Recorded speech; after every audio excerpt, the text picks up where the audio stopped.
As you devoted listeners already know, meal prepping in the Edmondson Ames household is pure chaos, pure unfiltered chaos. But we still want to feed ourselves and our kids something protein-rich and actually good, not just whatever survived the fridge cleanout. That's why we love Omaha Steaks. Tender steaks, flavorful burgers, seafood, chicken, and sides delivered right to our door. Rushed weeknight, Saturday cookout, quality proteins already on hand. I also really love the idea of having something that's actually worth pulling out of the freezer. Knowing it's been carefully aged and individually packaged makes it feel a whole lot different than the mystery meat that's been hiding in the back of mine for 6 to 8 months. Omaha Steaks has earned its reputation over 100 years. This is the same beef trusted in kitchens across the country, shipped straight to yours. Steakhouse quality without the steakhouse prices. Your family will genuinely think dinner took hours instead of minutes. And yes, frozen delivery can actually be this good. Their meticulous aging process and vacuum-sealed individual packaging means everything arrives ready for grilling, searing, or roasting with almost no effort. No last-minute store runs, no scrambling, just quality that generations of perfecting actually shows. Try the Burger Perfection Flight at omahasteaks.com today. That's 20 premium steak burgers for just $79. That's 20 premium steak burgers for just $79.99. Plus, get $35 off with promo code CULTY. That's omahasteaks.com, promo code CULTY for $35 off at checkout. Terms apply. See site for details. Go to omahasteaks.com and use promo code CULTY at checkout for $35 off. Minimum purchase may apply. Sleep Number's new collections are designed to adapt to the changing nature of your life and your sleep needs. Whether it's the personalized comfort of the new Comfort Mode mattress, the targeted pressure relief of the Comfort Next mattress, or the Climate Collection that actively cools or warms to help you fall asleep and stay asleep. And now, get early access to our biggest sale of the year. Save 25% on the new Comfort Next Luxe for a limited time. Only at a Sleep Number store or sleepnumber.com.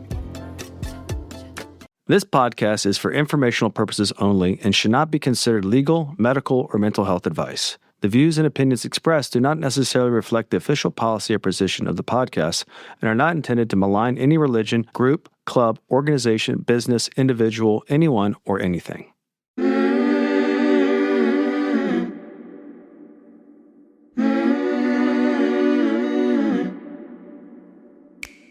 I'm Sarah Edmondson.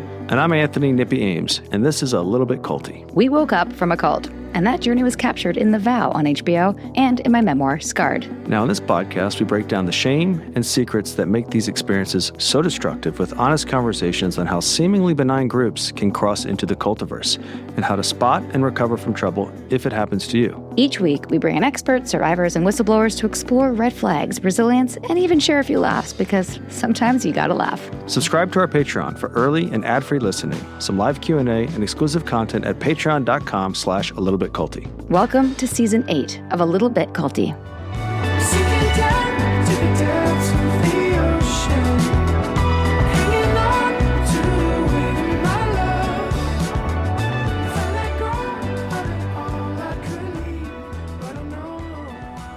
And that's something that is important to bring up because a lot of people do like to impart the black and white thinking, which is ironic because that's usually what the cults do. Yeah. But on the outside, people like to be like, people in cults are dumb, people outside cults are smart. People, you know, everything is pretty clear cut, which is why we do what we do, to show that there is severe nuance when it comes to all of those things.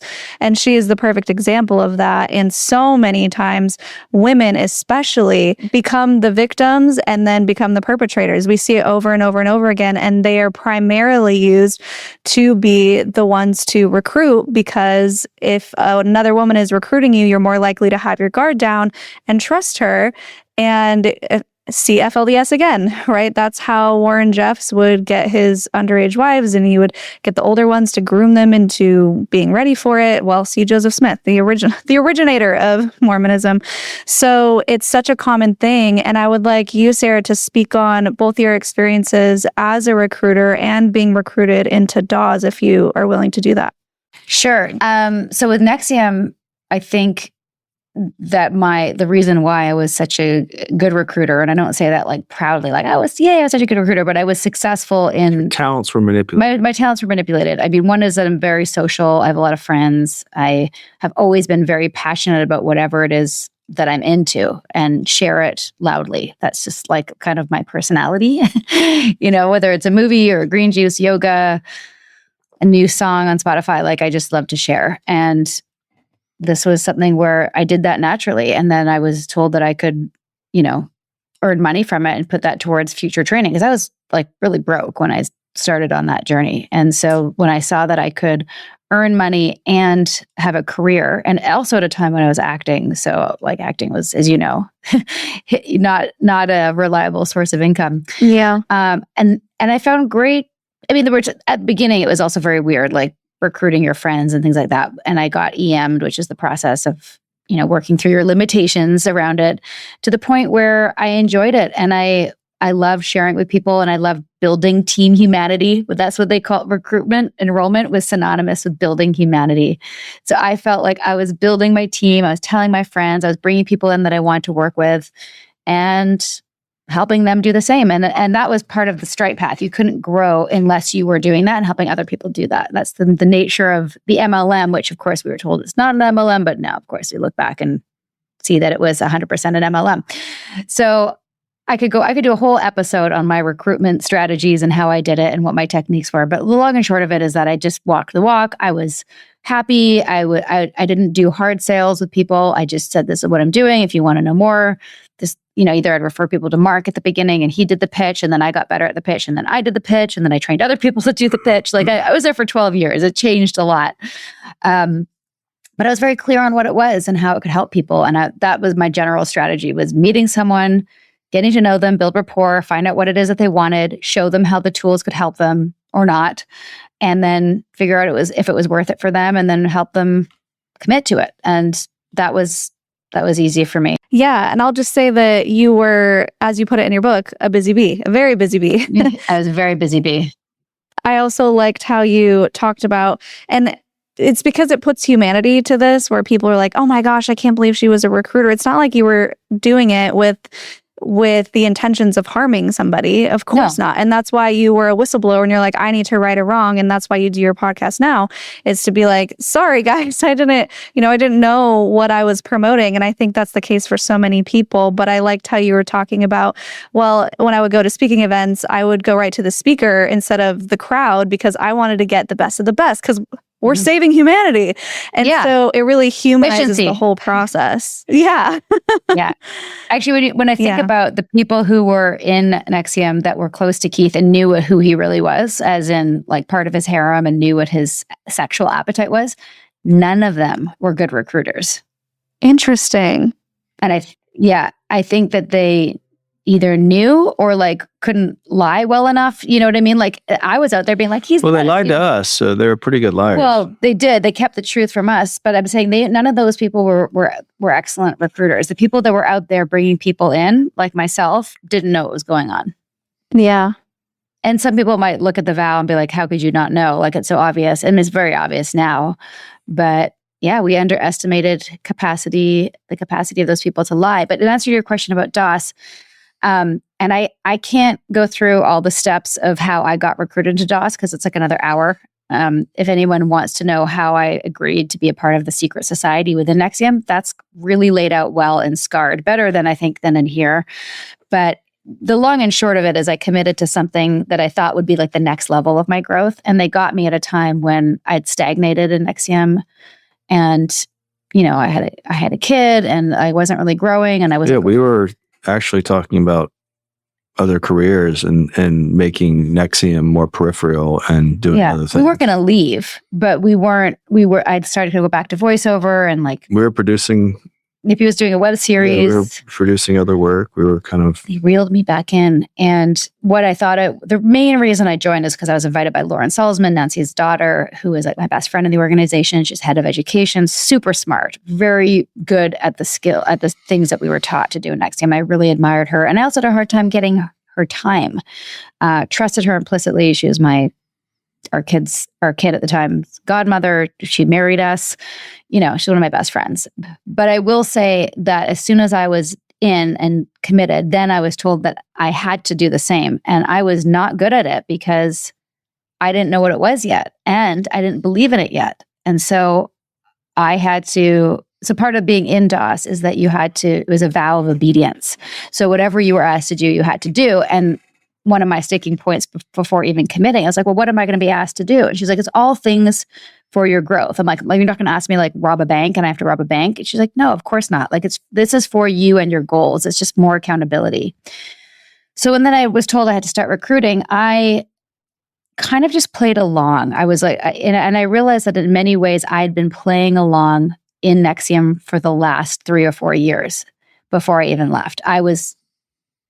And I just got this from one of our guests recently who said he would go along to get along. Like, I just didn't want to rock the boat. I loved what I was building in Vancouver. Everything that was happening in Albany was getting more and more strict, more religious. They introduced penance. They introduced collateral, all these different things that were sort of the foundations of DOS and made DOS sort of like normal and like sort of acceptable. But like, I was just kind of faking it. But I wasn't even aware so much that I was doing that. I was like, yeah, I did my data entry, but I hadn't because like nobody was checking. You know what I mean? Like I wanted to be a good girl on the outside, but internally I was sort of had started to rebel. So when the DOS recruiting started, I mean, I just was like, hey, I'm doing this thing. And then people would say no. I'm like, okay, fine. Like because I didn't know how to even sell it yet because I was new to it. Yeah. So I wasn't great at it. The first person that came in through me, actually Lauren recruited for me. Like I got her I failed. She said no. And then Lauren's like, let me talk to her. So Lauren got her on the phone and convinced her to do it. And I was like, okay, I guess she's my slave now, which we didn't talk about. It was a whole master slave thing. Yeah, I think a lot of that, again, going back to using people who you trust already, whether it's Mark Vicente, whether it's your best friend, whether it's someone who is extremely smart, like Nippy's ex-girlfriend's dad type of thing, where you're like, oh, I'm going to be on their level, or I trust them because they're smart people. And we see that over and over and over again, that if everyone in cults just dropped the assumption that everyone else knew what was going on, it would crumble so fast because everyone's thinking the same thing. Mm-hmm. The brain surgeon is looking at the lawyer going, well, the lawyer understands it. Right. Maybe I'm the problem. Right. And so that's something that we had all of the time within Mormonism was fast and testimony meeting, where every Sunday, you're probably familiar, you go up on the stand and you know, if you feel called, you go up and you bear your testimony that the church is true. And so it's just little indoctrination ceremonies every month where people haven't eaten all day and then they listen to these things and have spiritual experiences and say, oh, the church is true. See, they know, I know, we all know it. But secretly, everyone is sitting in the pews going, am I the only one that doesn't really believe this? And then the church itself has preached that even if you don't know that it's true, bear your testimony until you believe it. Yeah. So they actually tell you to lie. And so everyone is just getting up and kind of lying and going along with it. And then any emotion that they have is monopolized into, well, if it feels good, then that's the spirit. And that's the spirit telling you that the church is true. And if you have a bad feeling, that's just Satan trying to tempt you out of the good feeling. And so they really monopolize everything. Did you guys have something similar where they really hijacked your actual feelings and emotions to perpetuate the group even more? Oh, 100%. I mean, I think the whole idea, the whole goal of NXIVM and ASP was like, it's the path to joy, right? You want to be not reactive. You want to be joyful. And if you're having any other feeling, you're suffering.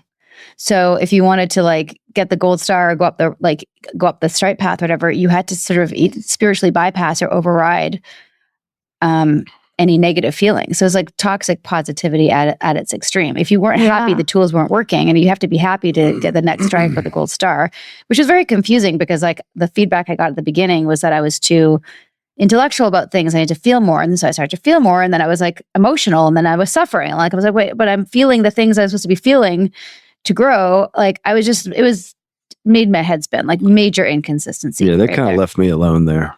Yeah. I wasn't really you weren't targeted that way. I wasn't targeted that way. I have a hard time being authentic. If there's a character flaw and kind of a strength at the same time, I err on the side of letting people know what I'm thinking and feeling in real time. Sometimes I could edit it.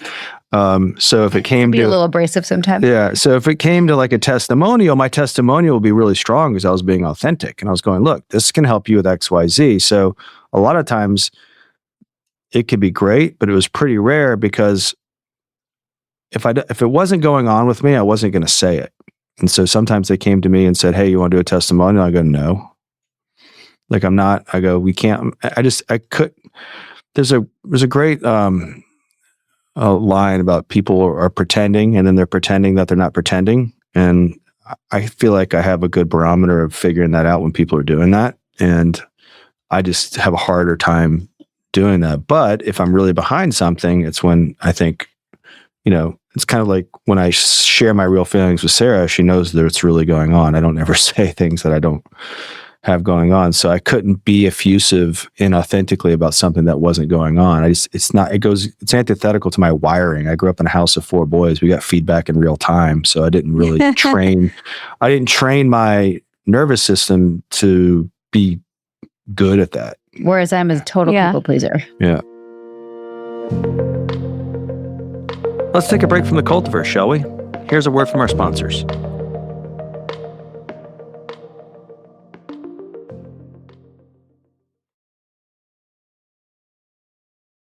The kids are heading back to school soon, and along with the school supplies panic comes my annual, how am I supposed to feed everyone healthy meals and have time for anything else spiral? It's a lot, especially with sports. This is exactly why we're so thankful Hungry Root sponsors this podcast. Hungry Root is awesome because we are able to have the best healthy snacks for our kids while we're trying to get them to practices to and fro, and sometimes get back at 9:30 at night and have to give them a quick dinner before they go to bed and get up at 6 a.m. Here's what's wild. Hungry Root gets smarter the more you use it. It learns your taste, your dietary needs, and just keeps refining what shows up in your cart, like it's slowly becoming psychic about what you and your family actually wants to eat. With over 50,000 chef-crafted recipes and 1,000 grocery items, we never get bored. Most recipes are ready in 15 minutes, which is a miracle during back-to-school chaos when everyone needs to eat immediately and simultaneously. They're serious about quality, screening out over 200 sketchy additives. No hormones or antibiotics in their meat and seafood. You know exactly what you're going to get. Honestly, the biggest gift is not having to think about food logistics on top of everything else. My brain has exactly 0 extra space during back-to-school season and this podcast, and Hungry Root just handles it like a boss. Our family's eating better without me having to become a nutrition expert overnight, which I kind of am. That's a win. And with the time we save from not having to meal plan or grocery shop every day, we can put more into this podcast. You're going to love Hungry Root as much as I do. For a limited time, get 40% off your first order, plus get a free item in every box for life. Go to hungryroot.com/culty and use code CULTY. That's hungryroot.com/culty, code CULTY to get 40% off your first box and free item of your choice for life. Remember when summer meant actual freedom? No homework, no teachers, no alarm clocks, just weeks of glorious nothing stretching ahead of you. As adults, summer freedom looks a little different, but Mint Mobile's summer sale is bringing some of that magic back. Right now, all their plans are $15 a month, even unlimited. That's not a typo. That's just what happens when a wireless company decides to stop being ridiculous. Free yourself from big wireless and all their gimmicks and gotchas. High-speed data and unlimited talk and text on the nation's largest 5G network, T-Mobile's network, not some knockoff version. Bring your current phone, keep your number, pick a 3, 6, or 12-month plan, and stop overpaying. That's it. Sign up online, it takes minutes, and you get 3 months of premium wireless for $15 a month. Turns out freedom in adulthood mostly just means not getting fleeced by your phone company. Close enough to summer vacation, honestly. To get your new wireless plan for just $15 a month, go to mintmobile.com/culty. That's mintmobile.com/culty. Cut your wireless bill to $15 a month at mintmobile.com/culty. That's it. There's no catch. Upfront payment of $45 for 3 months, $90 for 6 months, or $180 for 12 months. Plan required. $15 per month equivalent. Taxes and fees extra. Initial plan term only. Greater than 50 gigabytes may slow when network is busy. Includes up to 20 gigabytes hotspot. Capable device required. Availability, speed, and coverage varies. See mintmobile.com. Anyone else feel like August is the Sunday of summer?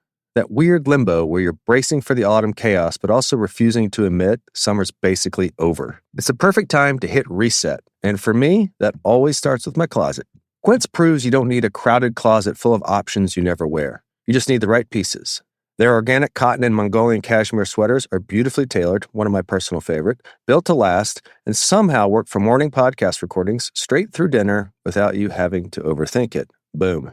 Their premium stretch denim starts at $50 with the fit and structure you'd expect from some designer brands charging triple. Everything's 50 to 80% less because they skip the middleman entirely. My personal favorite, other than the sweater, are the slacks. Sarah says my butt looks slamming in those. No big deal. And it's not just clothes. They've expanded into hotel quality bedding, kitchen essentials, and furniture, elevating your whole life without the luxury price tag attached. Upgrade your everyday. Download the Quince app for app-exclusive offers or go to quince.com/culty. Get free shipping on your order and a 365-day returns. Now available in Canada and the UK too. That's QUINCE.com/culty. Thanks for listening. Now let's resume our culty convo. So what are some other things that you both have learned through your journey of coming out, deconstructing, and now conducting interviews with other cult survivors? Those aha moments where when you're interviewing someone, you go, oh, that's why I'm that way. Oh my goodness. I think it happens every time we interview somebody. I get a nugget, even if I feel like, okay, I've kind of heard this story before, or like I've seen this template, all sorts of different, like even from the time of writing Scarred to this book, like the Scarred is like, okay, this is what happened to me. And then since then I'm like, oh, layer after layer after layer. Let me think of something. Or you got one? You got one. Yeah, well, it's not a high. It's just more of a consistency I see. And then everyone is susceptible. So I think a healthy disposition to take on this is assume that you have an area of susceptibility. And some people might already know and are well fortified and inoculated it. And most people haven't had their area of susceptibility revealed to them in any sort of meaningful way or way that made them crash in with reality. And in a day and an age where we have online content in the way that it is, and the vast array of opinions and perspectives are going on, and you're bound to find your area of susceptibility, or it's going to find you through the algorithm, right? So understand that is going on, whether you want to believe it or not. And we have over 300 podcasts and content points of people's basically explaining how their area of susceptibility was exploited. And it's in your best interest to understand that it's there. And there's probably an entity out there that's targeting it. Now, unless you're living under a rock, and I said this in an interview about a year ago, it's like, if you're not going to put yourself out there, you're never going to find it. Yeah. So that's my biggest takeaway. And the people that think they're too smart for it are oftentimes going to fortify their blind spot. Do you think it's possible to really understand your blind spots and your areas of vulnerability before it's been exploited? Because how do you feel like you could recognize that before it's too late? We read our book. Yeah. I mean, that's a good one. No, I mean, seriously. I mean, we have a checklist. We have a lot of things that, are going to be, this is usually it happens that way though, right? Yeah. Usually you learn it through experience. Life is going to give you experience. Reality is the best teacher. Sarah and I, when we have our arguments about raising our parents, I go, you can't shield them from, raising our kids. That too. Kind of raising our parents. Is you can't shield them from reality. Reality doesn't care about your opinion. It's always going to be there. It's always the best teacher. You don't have to enforce it. So if we can introduce our kids to reality, they can pivot. But I'd love them to introduce reality without joining a cult. So I think it's both. Like you have to interface with reality, right? Well, you don't let them walk off the cliff. Yeah. And the reason we call our podcast a little bit culty is because the abuses of power that go on in cults are going on in a lower level outside. So they're not proprietary to cults. They're going on in your churches. They're going on in your schools. They're going on in your relationships. They're going on. And just having those little kind of understandings of, now that doesn't mean the person's bad or the thing's bad. Maybe that's just something they learned how to get what they want. But you have to understand there's some sort of exchange that's not integrous or integral going on. And you have to understand yourself and where you end and where you begin to mitigate and offset those mistakes. That's a good point. And relationships are really where you learn them the most. And just to piggyback off that, what I was going to say earlier, is like one of those things in one of those spaces that, like Nippy said, it might not be a full-on cult, but is a little bit culty, is, a relationship where I don't know, like in a circle of friends, I might not voice my opinion because I don't like confrontation, and I might fawn a little bit. And the whole, like I said earlier, going along to get along, that was a major problem for me in NXIVM. There were a lot of things that I didn't like from the get-go, and I didn't say it because I didn't want to rock the boat. And I wanted to be liked, and I wanted to get the gold star. And that's the area of susceptibility, and then also a vulnerability in that I also didn't fully trust my own intuition, and assume that because maybe I wasn't strong enough in myself to say like, this is not okay, this is weird, peace. I would see the weird thing, I felt the weird thing, and I'd be like, maybe I don't understand what's going on here because I'm not like high on the straight path enough. Mm-hmm. You know what I mean? So a lot of that, the sort of perfect storm of all of those factors allowed me to stay. Lots of things were going on. But anyway, I interview people and they tell me about something and I go, oh yeah, I had that going on too. And I didn't even recognize it. Like I was fawning. I was legit fawning or dissociating. Yeah. Just completely checked out. Like you asked earlier about how they overrode emotions. There were times when I was sitting in the front row of a forum. So Keith was like, teaching something, and I'm supposed to be a green sash. So I was like, I'm a high level. I'm supposed to be paying attention. And I was pretending to take notes, and I'm doing my to-do list of like all the things I need to do after the training, just so I stay awake, because I can't even hear him.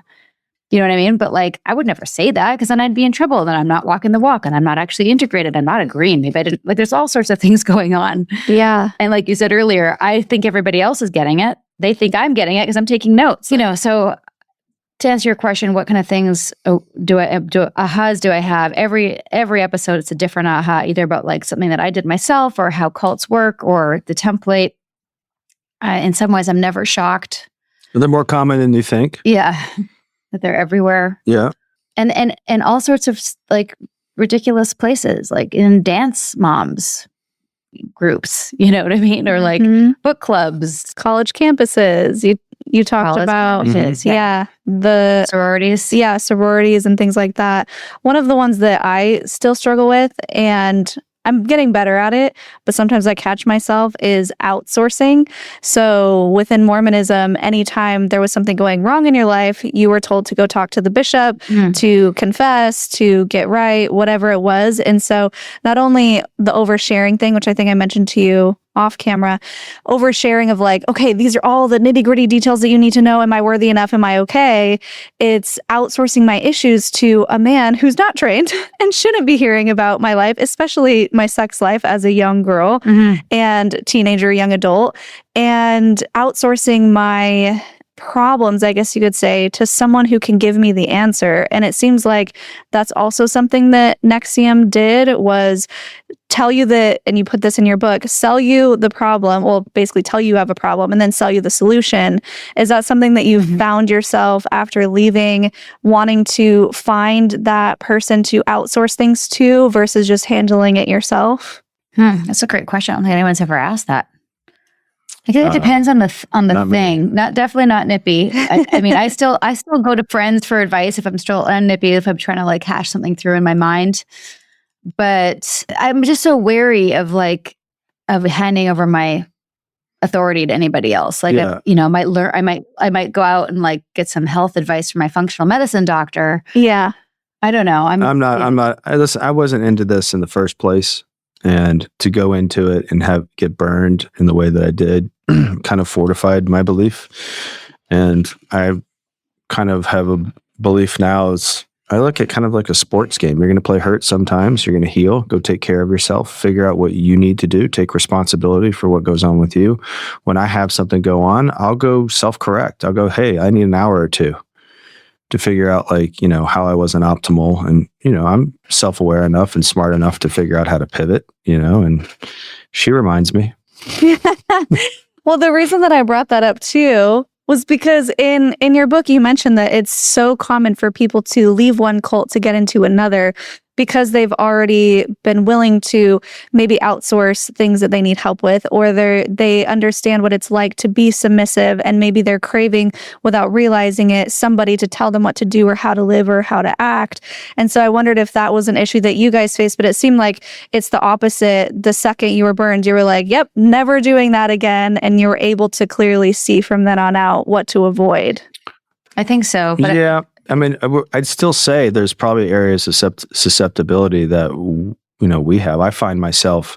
I'll give you a perfect example. During the whole COVID melee and the political thing that was going on, I was like over here, over there, over there. I ping ponged back and forth on like all these issues of like anti-vax, vax, like what's going on, and I didn't know necessarily where to land, and so I just kind of took a moment, went slower with it, but it was hard. It's hard to figure out. And then people trying to cancel you and for having the wrong opinions felt just like a cult. And so a lot of that stuff is, you have to just figure out what's important to you, what's in front of you.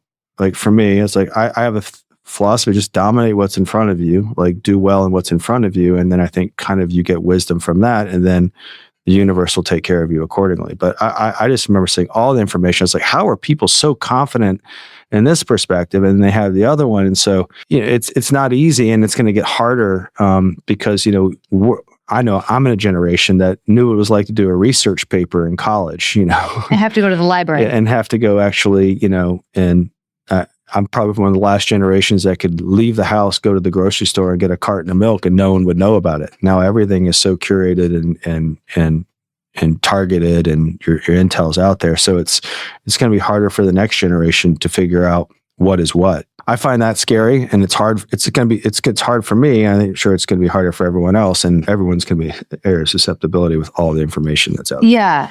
I think of joining another cult, especially what I see a lot is people leaving a group and then we call it in the book, the cult-shaped hole in your heart, having that gaping hole, whether it's community or whatever it is that the person was going for. In this Nippy's case, talking about information and having answers or like a way to analyze what's going on in the world is really helpful. And I think a lot of us were drawn to NXIVM for those tools. Mm-hmm. And for that same reason, people will leave something like this and then join even a community of cult survivors, or, put an expert up on a pedestal in that space because they want the guidance, and they want to be told what to do or how to heal or whatever. And yeah, there's no group that isn't susceptible from culty dynamics. Yeah. So you got to be careful. Even if that group is right, air quotes right. Yeah, even if what they're teaching is good and helpful, you could still abuse power. Every as group a leader. Has an extreme version of itself. Which is why you need your culty checklists, everybody. Yes. So you know what you're walking into.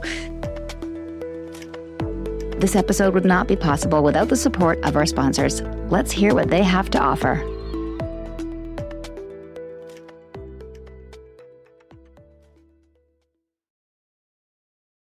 August always hits different. It's that weird mental space where you're not quite ready to let go of your beach stuff and summer, but autumn's already knocking, like back to school. It's, the universe's way of telling you to hit reset, start fresh. So I try to start with my closet. But here's what Quince taught me.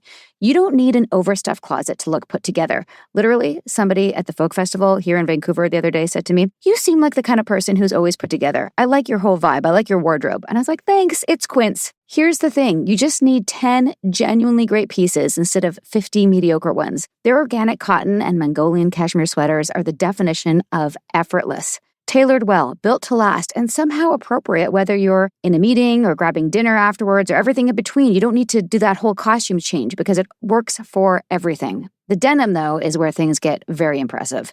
Premium stretch starting at $50 with that structured, weighted feel you'd expect from some designer label charging 3 times as much. Yes, they are genuinely as cool, affordable, and well-fitted as you see on the gram. I can attest to it. I have 2 pairs. Everything's 50 to 80% less than comparable brands. They cut out the middleman entirely, working directly with ethical factories. So you're basically funding quality instead of some brand's marketing department. Yes, that's where all the money goes with other brands. I'm super attached to my Quince ribbed tanks and totes adorbs workout gear. I have multiple maxi dresses, which I can rock out in that summer to fall era and not feel precious about them while I romp around with my boys because they're so affordable. And it's not just clothes. They bring that same elevated but affordable approach to everything else. Hotel quality bedding and bath, kitchen staples, thoughtfully designed furniture. So while your closet's getting that reset treatment, your whole house can join in too. Reset season just got a whole lot more affordable. Upgrade your everyday. Download the Quince app for app-exclusive offers or go to quince.com/culty. Get free shipping on your order and 365-day returns. Now available in Canada and the UK too. That's QUINCE.com/culty. Happy shopping. We had a very specific home challenge this summer. We need to give it a facelift. We need to zhuzh things up a bit. There was a lot of things that were just a little old and ratty. Throw cushions on the couch that were, had straight edges, and oven mitts that were probably about 10 years old. Just everything needed a little refresh. Thank goodness for Wayfair. Wayfair completely solved this problem because buying furniture can be a gamble every time, especially online. It looks amazing in photos, but when it arrives, you're wondering if you accidentally ordered a prop from a low-budget movie set. This is why I trust Wayfair Verified. Their product specialists actually hand-vet everything with a 10-point inspection, quality of materials, how it functions, even how long assembly takes. So you know it's built to survive real life, not just a photo shoot. And the value is real too. Wayfair Rewards members get 5% back every single day, so you're saving as you go. Plus, they got options across every price point. So creating a home you love doesn't mean draining your savings account. And here's what really seals it. Over 20 million verified 5-star reviews from actual customers. Real photos, real feedback, real people who bought the thing and are telling you the truth about it. I look at the reviews every time, and it's pointed me in the right direction and strayed me away from other things, and I'm so grateful for that. So instead of guessing and hoping, you can shop with confidence. Join Wayfair Rewards today to get 5% back on every purchase and start saving on your next home upgrade. Head to wayfair.com to shop all things home. That's WAYFAIR.com.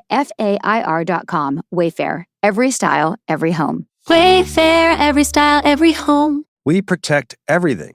Health insurance, car insurance, phone insurance. We've got a plan for basically every possession we own. But your home, your actual biggest investment, we just cross our fingers and hope nothing breaks. Which is wild because things definitely break, especially with 2 boys and you're going to football practice and one of them pulls the doorknob off. HomeServe definitely could have helped. Your regular homeowner's insurance doesn't cover the day-to-day stuff. Plumbing failures, HVAC breakdowns, electrical issues. You're on your own for those, usually at the worst possible moment. Think of it like a subscription for your home. For as little as $4.99 a month, they've got your back. Here's the difference. When something breaks, you're not frantically Googling contractors at 11 p.m. in a panic. You're already on the phone with HomeServe's 24/7 hotline getting a repair schedule. Choose a plan that fits your needs and budget, and when something goes wrong, just call. They've been doing this for over 20 years with a trusted network of 2,600 local contractors, nearly 4.5 million customers, a 4.8 out of 5 post-repair rating, and an A+ BBB rating. They're legit. Emergency home repairs can get really expensive really fast. So next time we're dealing with the faulty electrical outlets, a broken light switch, a burst water pipe, a furnace that decides to quit, or a water heater on the fritz, HomeServe is who we're calling. It's time to protect the things you're protecting everything else for. Join the millions of customers who trust HomeServe. For 50% less your first year, go to homeserve.com/culty. That's homeserve.com/culty for 50% less. Savings compared to renewal price. Void in Florida. Did you skip over all the ads? We hope you didn't. Thank you to our sponsors and thank you for listening. Now, let's resume our culty convo. After leaving and going through this deconstruction process, is there anything that you still find yourself struggling with that one of your guests brings up? Like, for example, with me and Black and White Thinking, I feel like I always have so many aha moments when I talk to Danielle Mesnick-Young. I know you've interviewed her. She's fantastic. One of the ones that she recently just jogged in my brain a couple weeks ago was the fact that Mormons are often very good at being performers. And she's like, I think it's because you're so used to being one way and you're just craving to be something different. And I'm like, oh my gosh, Daniela. She's like, a lot of fundy kids tend to be into theater, into acting, and into all of that. And for me, it was such a light bulb moment because I was like, yeah, I was only allowed to be this one thing growing up. And I was just craving to act. I wanted to try on other shoes. I wanted to be different. I wanted to be scandalous. I wanted to try on all of those outfits that I wasn't allowed to. And and also just be seen without being condemned for it. Because in Mormonism, it's don't be vain, be humble, be quiet and submissive and all of that. And I just wanted to be seen.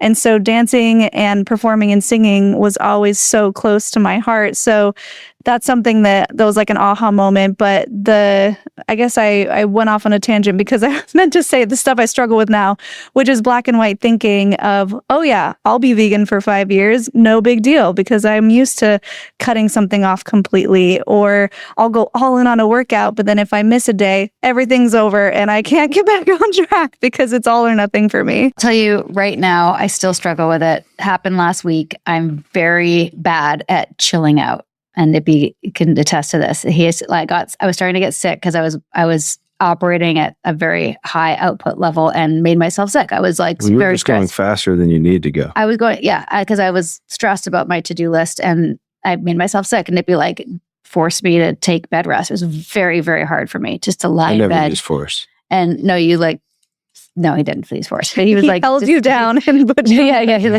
he locked me in my room. No, but gently suggested. I would be in bed prepping the next episode or returning emails, which isn't real rest. It's not real rest. And I had to put everything away and really rest. And I'm not good at that because I feel like I still feel very anxious about output and creating and doing, and we have stuff to do. And I lived in that for 12 years, and I was able to kind of come out of it and take some breaks afterwards, but it's still my go-to operating system is still to go, build. Overproduce. Yeah. And commenting on what you just said as well, you're a slave to your anxiety at that point.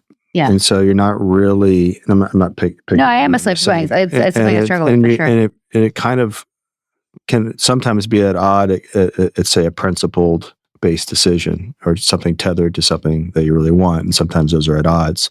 Similarly, when you see people leave like a religious cult, they tend to go do the opposite. And there's a pitfall in doing the opposite, in my opinion, because you're still dependent on the church to define what you're not.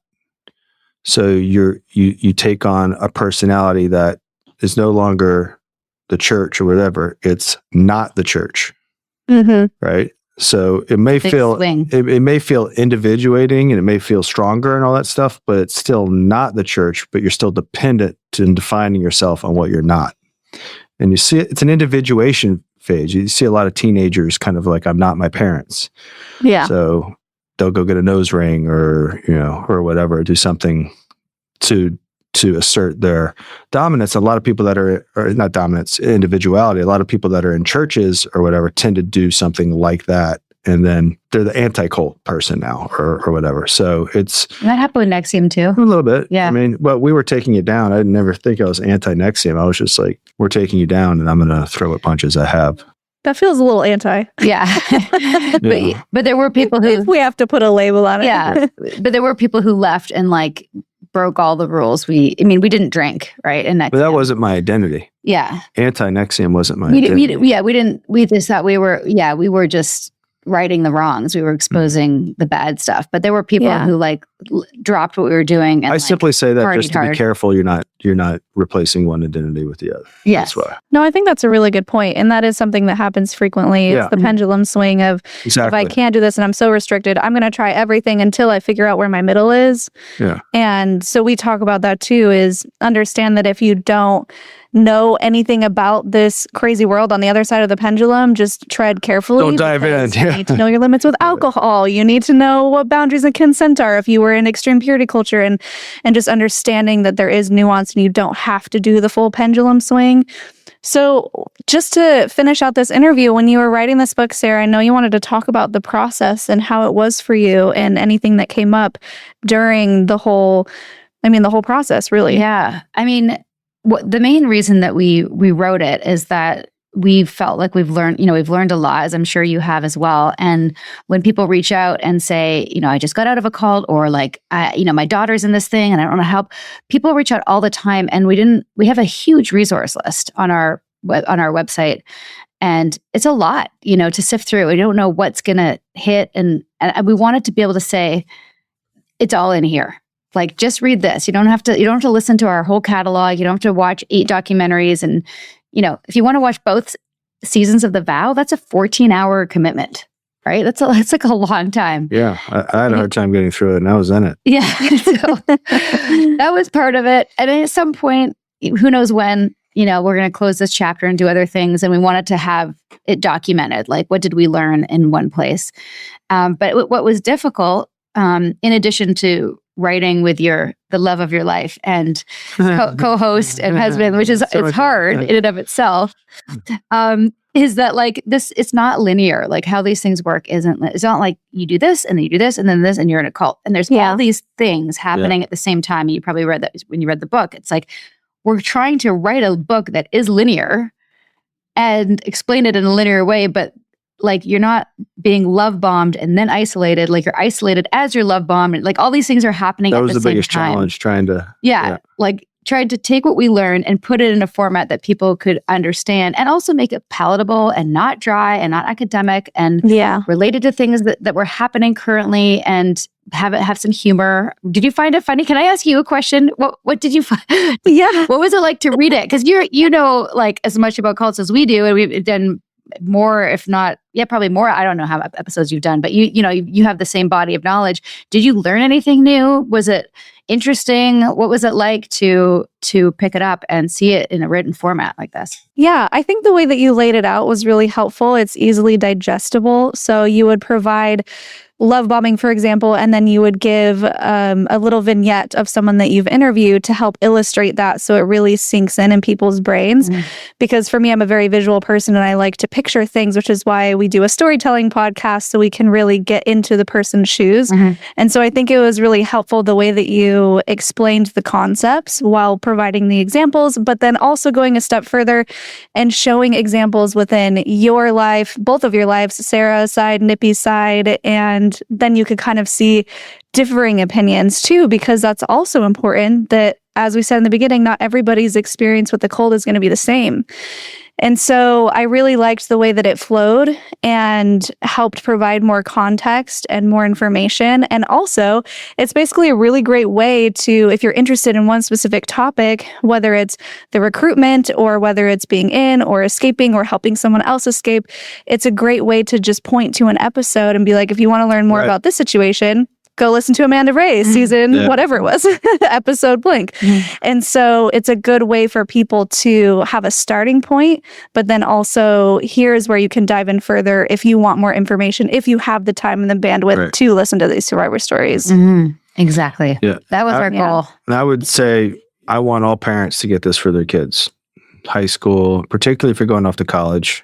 College is a place where I think a lot of people are going in and they're told to be open. So I find them more susceptible simply because like the Sarah Lawrence story you added. Yeah. So I think it's very common. I think I wrote this in the book that I was young and I didn't think I was young. And I think that's a big pitfall with a lot of, early 20-year-olds. You feel like you're an adult, but you're not really an adult. Yeah. That was actually a moment for me. So you asked if I learned anything. Yeah. That was a moment that I was like, yeah, that was me. Yeah. 100%. Yeah. Like I was so susceptible to stuff as a young adult, even in my early 20s, like 2021 when I moved to LA, I was like, oh yeah, I can see how problematic this is, but I'm not going to go deeper into it. I'm not going to fall for it. But just knowing like I was smart enough to see things, but also still young enough and still naive enough to not fully distance myself from it because I thought that I could handle it. Yeah. And that was one of the things I even just was thinking about a moment last night, just to give you a really stupid example. I remember when I was trying to find acting work in LA, looking in all the wrong places because I didn't know what I was doing. There was something that was like PB Millionaire, and it was like Pacific Beach Millionaire, which who knows if he actually had money, but he wanted to create his own little reality series. And he cast me to go to one of the parties, and it was like this costume contest for Christmas, and I dressed up like sexy Santa, and everyone in the party was like, oh, you should have won because I had the best costume. But when he came up to me later, he was like, yeah, you really did have a great costume, but I didn't pick you because you don't have large breasts. Like, he literally said that to me because I was very, I am small. I ended up getting implants, like, not that long after, because everyone kept telling me, you need to look different, you need to look different, you need to look different. And that also was programming from my Mormon past of usually everyone in Utah gets implants by the time they're 23, 24. That's just kind of part of the culture there. Really? I didn't know that. I didn't know that at all. Oh yeah, it's very much, and people will push back, but I don't. If you go to Utah, you'll see it. Just look out. I have seen there's a real beauty standard of like in the Real Housewives. A beauty standard. Yeah. Secret Lives of that's what I meant. Like, you guys get it. It's and it's true that they have the most surgeons per capita than any other city is in Utah. It's not Miami. It's not Los Angeles. Those are close.